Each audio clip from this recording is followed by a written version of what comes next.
देखिए, ये जो यात्रा या परेड चल रही है, इसमें चाहे फैमिली फ़ोटो फ्रेम में फिक्स ही फ़ोटो आई हो, लेकिन कम से कम इस यात्रा का एक प्रभाव तो कुछ लोगों पे ज़रूर दिखाई पड़ रहा है कि सामंती अहंकार कम से कम जो है वो सनातनी संस्कार के इर्द गिर्द पहुंच रहा है। उसकी सोच और समझ उनके दिमाग में आ रही है। 10-20 साल इस तरह की यात्रा करते रहे तो देश के गांव, गरीब, किसान, कमज़ोर तबकों और देश की संस्कृति और संस्कार को समझने में उन्हें आसानी होगी। रिपोर्ट कार्ड मांगा था जो नेशनल कॉन्फ्रेंस है उनका, उस पर फारूक अब्दुल्ला ने रिपोर्ट कार्ड भी दिया है और ये कहा है कि अब केंद्र सरकार बताएं कि 3 साल में उन्होंने क्या काम किया। देखिए, आज की तारीख में जम्मू कश्मीर में जो ख़ानदानी सियासत थी और पानदानी विरासत थी, जो कि जम्मू कश्मीर की प्रॉस्पेरिटी को और पीस को अपने पॉलिटिकल हितों के लिए नुकसान पहुंचा रही थी, जम्मू कश्मीर की पीस और प्रॉस्पेरिटी पर पॉलिटिकल पलीता लगा रही थी, वो पूरी तरह से परास्त हुई है।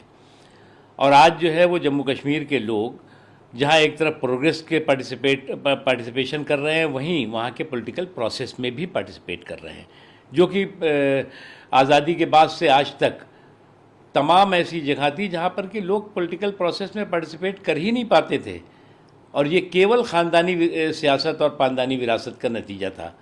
वो चाहते ही नहीं थे कि जम्मू कश्मीर के लोग तरक्की के रास्ते पे चलें, जम्मू कश्मीर के लोगों को के विकास हो सके, उनकी आंखों में खुशी, उनकी ज़िंदगी में खुशहाली आ सके।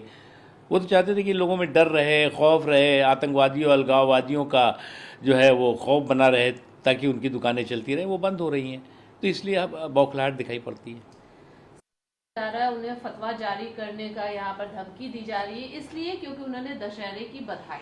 देखिए, जो इस तरह के ट्रोलर कंपनीज़ हैं ना, बेवकूफ़ लोग हैं, गधे लोग हैं, जिन्हें कि इतना नहीं समझ में आता कि इस देश की संस्कृति, इस देश का संस्कार, इस देश की अनेकता में एकता की ताकत क्या है।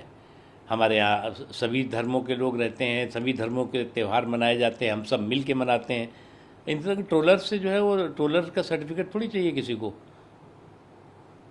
कर्नाटका जो जुलूस निकल रहा था दशहरा का, और वो एकदम से एक मदरसे में जाते हैं और वहाँ पर हंगामा करते हैं, कोने में पूजा पाठ करते हैं। हालांकि उसके बाद पुलिस ने कुछ लोगों को गिरफ्तार भी किया है इस घटनाक्रम को लेकर। देखिए, हम पीस और उसके साथ ही साथ हारमोनी, शांति और सौहार्द हम सबकी सामूहिक रिस्पॉन्सिबिलिटी है, जिम्मेदारी है।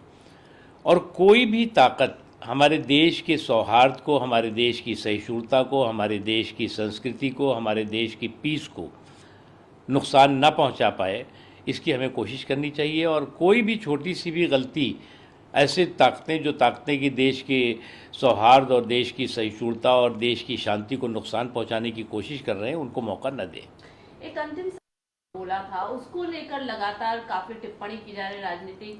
पिनराई विजयन ने कहा ये सांप्रदायिक हिंसा फैलाने वाला है, अजदुद्दीन ओवैसी ने कहा है ये हेड स्पीच है। इस तरीके की बयानबाजी को लेकर देखिए, बेतहाशा बढ़ती हुई आबादी पर सांप्रदायिक सियासत करना, जो लोग भी इस पर सांप्रदायिक सियासत कर रहे हैं वो देश का नुकसान कर रहे हैं, उस कौम का नुकसान कर रहे हैं जिस कौम के कंधे पर बैठ करके वो सियासत करना चाहते हैं। आज जो है वो कोई भी देश बेतहाशा जनसंख्या विस्फोट को नज़रअंदाज नहीं कर सकता। ये बात सही है, कुछ देशों ने कानून बनाया है इस सिलसिले में। अब आज अगर जो है वो जागरूकता की बात हो रही है, आज जो है वो समाज के सभी लोग इस दिशा में आगे बढ़ करके और बेतहाशा बढ़ती हुई आबादी को कंट्रोल करने में हिस्सेदारी, भागीदारी करें, इसकी बात हो रही है, जिसमें कहाँ से कम्युनलिज्म आ गया।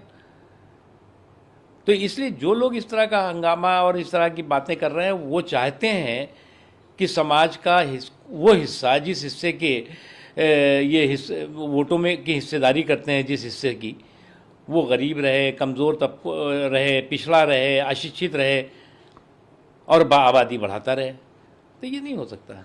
नमस्कार, मैं हूं संदीप चौधरी। अगर आपको ये वीडियो पसंद आया हो तो इसे लाइक और शेयर जरूर करें, और हाँ, हमें सब्सक्राइब और फॉलो करना ना भूलें, ताकि आप देश और दुनिया की कोई खबर मिस ना करें। तो जुड़िए हमारे साथ और देखते रहिए News 24।